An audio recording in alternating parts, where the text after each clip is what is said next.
উদ্যোক্তা ভাই ও বোনেরা আসসালামু আলাইকুম। মুরগি পালনের সবথেকে গুরুত্বপূর্ণ বিষয় হচ্ছে লিটার। আর এই লিটার কখন কিভাবে পরিষ্কার করবেন সে সমস্ত বিষয় নিয়ে আলোচনা করব। প্রতিটা ভিডিওতে একটা করে কমেন্ট নিয়ে উত্তর দেওয়ার চেষ্টা করব। তারই ধারাবাহিকতায় নাজমুল হুদা ভাই লিখেছেন, আমরা যে ভ্যাকসিনগুলো করে থাকি কি কি ভ্যাকসিন করি সেই সমস্ত বিষয় নিয়ে কথা বলতে বলেছেন। ভিডিওর অংশে উত্তর দেওয়ার চেষ্টা করব ইনশাআল্লাহ। প্রথমে আলোচনা করে নেই লিটার আপনারা কেন পরিষ্কার করবেন। মুরগির ঠান্ডা সহ অনেকগুলো রোগ থেকে যদি মুরগিকে ভালো রাখতে চান তাহলে অবশ্যই আপনাকে লিটার সঠিক টাইমে পরিষ্কার পরিচ্ছন্ন করে ফেলতে হবে। আপনারা লক্ষ্য করলে দেখবেন এই লিটারগুলো যে আমি পরিষ্কার করতেছি এগুলো কিন্তু আরো ৩ থেকে ৪ দিন আগে পরিষ্কার করা উচিত ছিল আমার। সময়ের স্বল্পতার কারণে পারিনি। এই ভুলটা আপনারা কখনোই করবেন না। লিটারগুলো যদি লক্ষ্য করেন তাহলে দেখবেন একদম ভেজা চ্যাপচ্যাপে হয়ে গেছে। এই ভুলটা কখনোই করা যাবে না। লিটার পরিষ্কার রাখবেন মানে মুরগি আপনার 90% সুস্থ থাকবে। জিনিসটা মাথায় রাখবেন। যখন আমি লিটারগুলো পরিষ্কার পরিচ্ছন্ন করি তখন একটা কাজ আমি করে নেই, আর সেটা হলো মুরগি সম্পূর্ণ আমি বাইরে ছেড়ে দেই এবং বাইরে খাবার এবং পানির ব্যবস্থা করে রাখি। এরও বিশেষ কারণ রয়েছে। প্রথম কথা হচ্ছে যখন আপনি লিটারগুলো পরিষ্কার পরিচ্ছন্ন করবেন বা আমি যখন করি তখন কিন্তু লিটারের নিচ থেকে অ্যামোনিয়া গ্যাস উঠে। এই গ্যাসটা যদি মুরগির সরাসরি লাগে তখন কিন্তু মুরগির ঠান্ডা সহ নানা রকম সমস্যা দেখা দেয়। তো আমি যার ফলে সম্পূর্ণ মুরগি বাহিরে ছেড়ে দেই, পানি দিয়ে বাহিরে রেখে দেই এবং আমি লিটারগুলো তখন ওই টাইমটাই পরিষ্কার করে নেই। অনেকেই একটা কমেন্ট আপনারা করেন, আর সেটা হলো লিটার কখন পরিষ্কার করতে হবে। লিটার পরিষ্কার করার নির্দিষ্ট কোনো সময় নেই। আপনি যখন দেখবেন লিটারগুলো ঝরঝরে নেই এবং লিটার থেকে অ্যামোনিয়া গ্যাস অর্থাৎ নাকে ঝাঁস আসতেছে, এমন টাইম সঙ্গে সঙ্গে আপনার লিটারগুলো পরিষ্কার করে দিবেন। তবে অবশ্যই আমি যেটা বললাম মুরগিগুলো বাইরে রাখার চেষ্টা করবেন। যদি জায়গা থাকে সুবিধার্থে করে নেওয়ার চেষ্টা করবেন, আর না হয় মুরগিগুলো এক সাইড করে নেবেন, ওই সাইডটা পরিষ্কার করে নেবেন। এখানে আপনারা দেখতেছেন আমি বেশ কিছু কুড়ার বস্তা কিনে রেখে দিয়েছি। যেহেতু ভ্যান ভাড়ায় একই পড়ে সেই সাথে অ্যাভেলেবেল সবসময় পাওয়া যায় না, সেই জিনিসটা মাথায় রেখেই মূলত লিটারগুলো আমি কিনে রেখে দিয়েছি। যাই হোক আপনারা যদি লক্ষ্য করেন তাহলে দেখবেন আমি কিন্তু এখানে একদম পরিষ্কার করে নিয়েছি। কোনোভাবে যেন পুরাতন যে লিটারের অংশ সেটা যেন না থাকে, যেটা থাকবে সেটাই কিন্তু সমস্যা দেখা দিবে। যাই হোক আমি এখানে আজকে শুধু লিটার হিসাবে ধানের যে কুড়া রয়েছে সেটাই দিয়ে দেবো। কাঠের গুঁড়োটা আমার শুকানো নেই, এতে করে সমস্যা হয় না। আমি ঘন ঘন পরিষ্কার করে দেওয়ার চেষ্টা করি ইনশাআল্লাহ। একটা বিষয় আপনাদেরকে বলি, আর সেটা হলো মাঝে মাঝে আপনারা যেটা করবেন ২ থেকে ৩ দিন বা ৫ দিন পর পর মিনিমাম একবার করে হলে লিটারগুলো উলট পালট করে দেওয়ার চেষ্টা করবেন। এতে করে দেখবেন আপনার লিটারের যে যাওয়ার পরিমাণটা, অর্থাৎ এমনি যদি আপনার লিটারটা ১০-১৫ দিন পর পর পাল্টাইতে হয় এমনি আরো ৫ দিন বেড়ে যাবে। তো আপনার এই উলট পালটটা করে দেওয়ার চেষ্টা করবেন। আর এই লিটার হিসেবে যে আমি বস্তাগুলো দিই এগুলোর দাম আমার ২০০ টাকার মতো পড়ে সকল খরচ ধরে আর কি।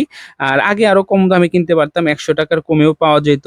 যেহেতু সবকিছুর দাম এখন ঊর্ধ্বগতি, সবকিছুর দাম বেড়েই চলেছে, সেক্ষেত্রে আর এটা বাড় থাকবে কেন। লিটারগুলো যখন আমি স্বয়ং সম্পূর্ণভাবে একদম মেঝেতে বিছিয়ে দিয়েছি তখন কিন্তু মুরগিগুলোকে আমি আসতে দিইনি। বেশ কিছুক্ষণ পর আমি মুরগিগুলোকে এখানে আনবো।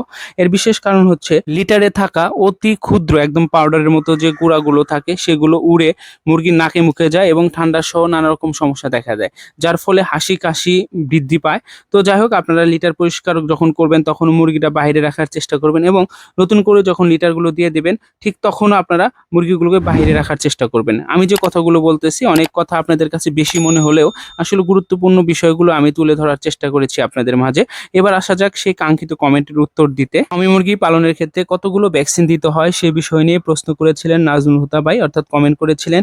যাই হোক আমি শুরুতে আপনাদেরকে একটা কথা বলবো যে ভ্যাকসিন জিনিসটা হচ্ছে একদম জিরো থেকে ডিম পাড়া পর্যন্ত বা মুরগির জগৎ জীবন পর্যন্ত আর কি, যতদিন মুরগি বেঁচে থাকবে এই পর্যন্ত মুরগিকে সকল রোগ থেকে, অর্থাৎ এক একটা ভ্যাকসিন এক একটা রোগ থেকে মুরগিকে রোগ মোকাবেলা করার চেষ্টা করে। যে ভ্যাকসিনগুলো আসলে না করলেই নয়, এর ভিতরে প্রথমে রয়েছে Ranikhet, Gumboro, foul pox, fowl cholera.